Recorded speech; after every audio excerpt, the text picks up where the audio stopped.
Vítam ťa v aprílovej tvorivej výzve na vlne. A dnešná téma je puto. A keď som ju vyhlásila, tak vnímam, že v skupinke sa ženy potešili, že je to krásna téma. Ja v nej však vnímam aj takú druhú stránku, pretože puto, nejaké spojenie, je nádherné, keď sa v tom zväzku cítim dobre. Ale ako náhle vnímam, že mi niečo berie, že ma obmedzuje, že je to vlastne nejaké väzenie, veď z toho aj slovo puta, to nie je až taký príjemný zážitok. Takže veľmi v tomto slove vnímam aj tú krásnu stránku pripútania sa a ochrany, napríklad za také puto pri lezení na skaly. Budem určite veľmi vďačná, aby som nespadla do tej hlbiny. A priznám sa, že momentálne si ani neviem spomenúť, ako som znázornila túto tému v predošlej výzve. A dnes mám jednu ideu a nebudem ju popisovať, rovno ju začnem robiť. A kľudne sa pridaj a ak prídu nejaké vhľady, tak potom na záver pozdieľam. Tak poďme na to.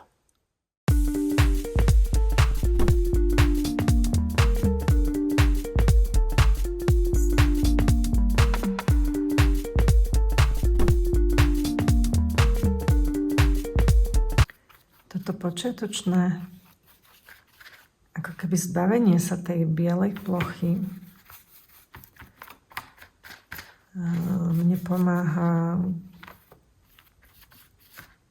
cez ten pravidelný pohyb a tým, že nemusím rozmýšľať, ako keby sa naladiť na tému a preniesť sa z toho myšlienkového sveta týmto pohybom a aj vizuálnym vnemom niekde inde. A v angličtine tomu hovoria kill the white, zabiť bielu. A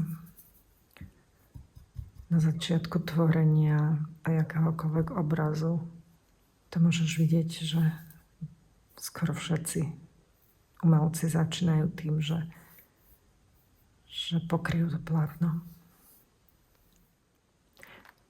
Použijem teraz kružidlo, keďže si potrebujem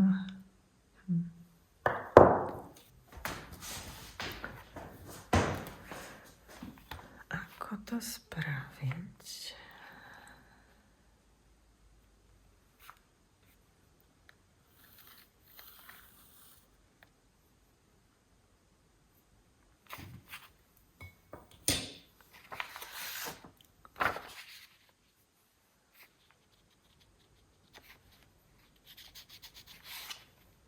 Použijem takú vizuálnu meraciu metódu, potrebujem si nájsť stred.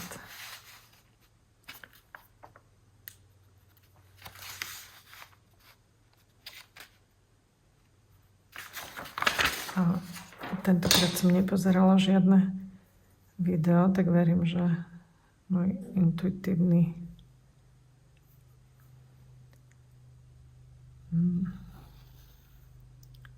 postup zafunguje.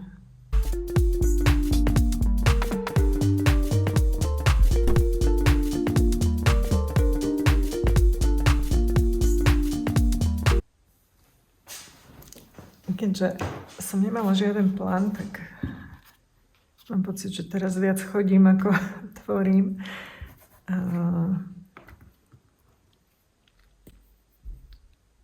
K tomu symbolu, tak ako som na začiatku hovorila o putách a tom, ako mi môžu pomáhať a majú svetlú stránku, tak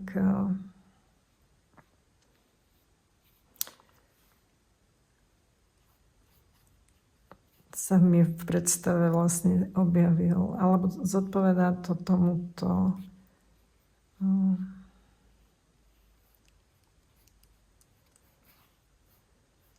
symbolu. Všetko je vlastne v jednote. A aj to puto má svoju svetlú stránku a tú opačnú, tmavú. A pritom to môže byť stále to isté. Pre niekoho môže byť rodina putom najsvätejším, pre niekoho extrémna príťaž. Závisí to len na nás. Ale tá podstata toho, že je to puto, že to je jeden pojem, je v tomto symbole krásne ukrytá. A vlastne aj tá svetlá a tá temná stránka, nazývam ju temná, tmavá. Tie pojmy tu by som nerada, aby vyzneli, že niečo je dobré alebo zlé. Vždy je to len náš postoj, ako to vnímame.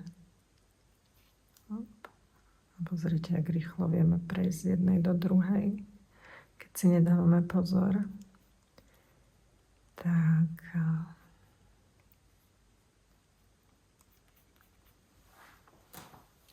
Ja sa vrátim do mojej hladiny, neviem, ako sa volá, ale do priestoru, kde sa toľko nerozmýšľa.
Samo prekvapuje, ako jednoducho sa dá niekedy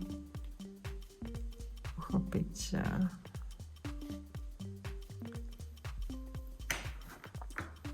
podstata bez nejakého extrémneho. Zrejme, že krásne opäť slnko svieti.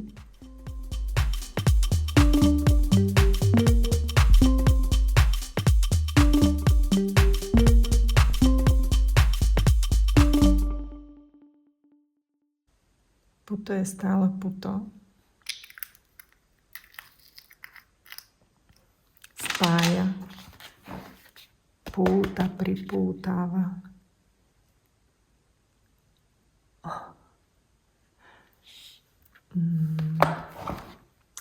Toľko teda dnešná tvorba.